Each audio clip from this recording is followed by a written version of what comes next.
si el presidente ha hecho llamado al sector privado, ¿por qué el sector privado se queja de que por un lado se ha convocado a conversar y por otro lado no se fijan las reglas claras, no se dan los incentivos pertinentes y además se realizan acciones que van contra el empresariado? ¿Cómo cuáles?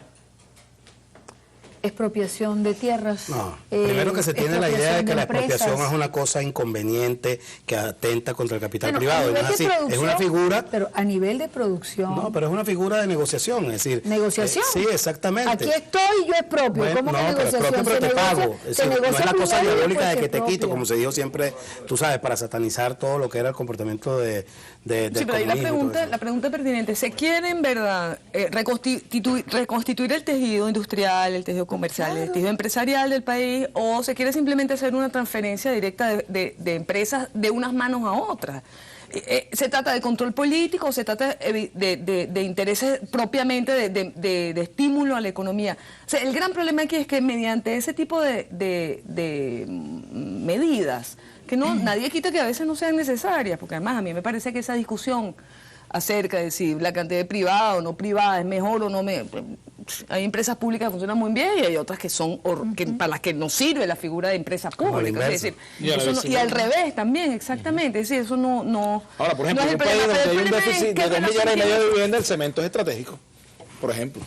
En un país donde faltan 2,5 millones de viviendas, el control del cemento... No solo eso. Pero el control... ¿El control en qué sentido? ¿Acaso no lo tiene? Para que el cemento vaya al mercado donde se... Pero si el cemento en Venezuela no está faltando, en todo caso, si está faltando, tú siempre puedes negociar en mayores, importar cemento. O sea, eso no es... No, ahí hay otra cosa. Ahí tiene muchísimo más que ver con un asunto de control de la economía. Y por eso voy al tema político, más allá, porque ya la discusión de propiamente técnica, económica...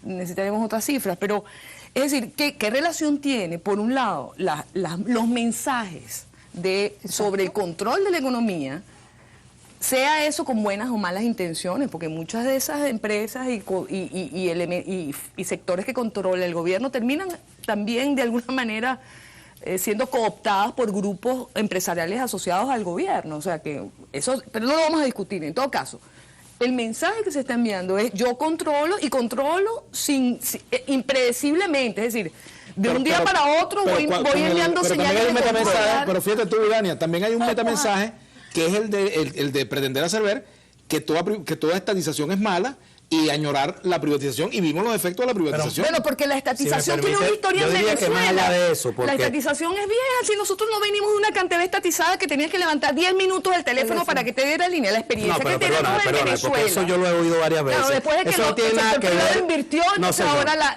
eso no tiene nada que ver con el sector privado ni la inversión privada en eso. Tiene que ver con la evolución de la tecnología. De acuerdo. Antes no había carro, antes había carreta, ahora hay carro, y no se puede decir que eso es porque lo desarrolló tal o cual presidente de Estados Unidos. Sin Henry Ford no habría carro. Exactamente. Entonces, y además que se desarrolló en Alemania, como tú lo sabes, fue el doctor Otto quien desarrolló eso en Alemania.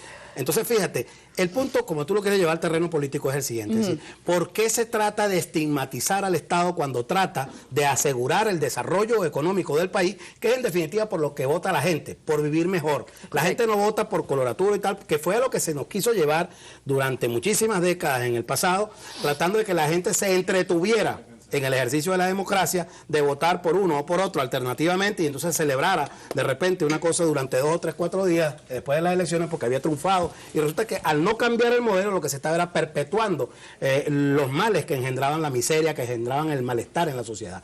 Aquí lo que estamos hablando entonces es de qué es lo que persigue como responsable de la administración pública el presidente del Estado, independientemente que sea Chávez o no, es decir, independientemente del signo político que tenga, cuando está tratando de asegurar, como ha sido a lo que ha sido orillado por la oposición, que ha llevado al Estado venezolano a volver a cubrir áreas de la economía que ya las había incluso descartado en su ejercicio, en su operación, como son la de montar mercados ambulantes como Mercal, crear clínicas móviles, crear todos estos servicios. Como la oposición fue no la hace que eso, llevó al presidente orillándolo, o tratando de orillarlo a que esa práctica tuviera que hacerse para asegurar, porque el chantaje político él no quiere controlar, sino que no le queda otro remedio. No, perdona, es la responsabilidad del presidente es el aseguramiento del bienestar de la población.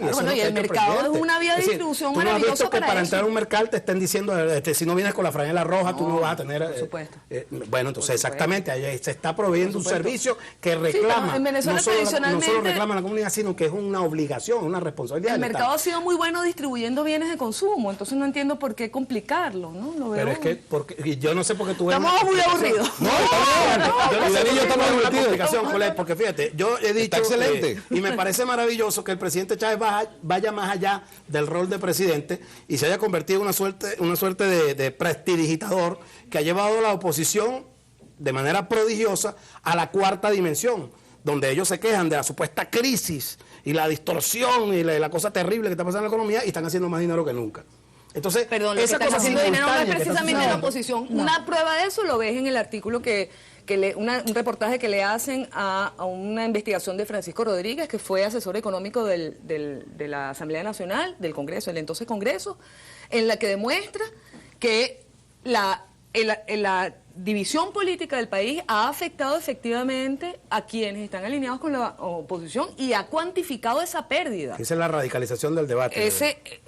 Bueno, pero por eso entonces si eso tiene consecuencias económicas y que quienes se han beneficiado son precisamente aquellos que están alrededor del gobierno. Ahora, ¿Cuál es el problema con los modelos estatistas? Más allá de lo ideológico lo podríamos discutir porque tengo opinión formada sobre eso, pero no es eso lo que quiero discutir. El gran problema es de tipo práctico, en un cierto sentido, que es que el Estado se convierte en la fuente y en el depositario de unos rent seekers, de unos buscadores de renta. Eso no es nuevo, no lo está inventando Chávez, ha ocurrido en Venezuela, asociado al hecho fatal y al mismo tiempo maravilloso de que el Estado es el dueño del recurso. Pues entonces, el problema es cómo creas tú instituciones que balanceen esa situación, de tal manera que los sectores privados, cualquiera que sea, o las individualidades o los partidos políticos, no sigan cooptando al Estado, sino haciendo más bien, digamos, balanceados con respecto a eso. Y eso es un problema que lo tiene Chávez y lo ha tenido. Tenemos que ir al corte. Esto está muy bueno. Vamos a hacer el corte, ya venimos.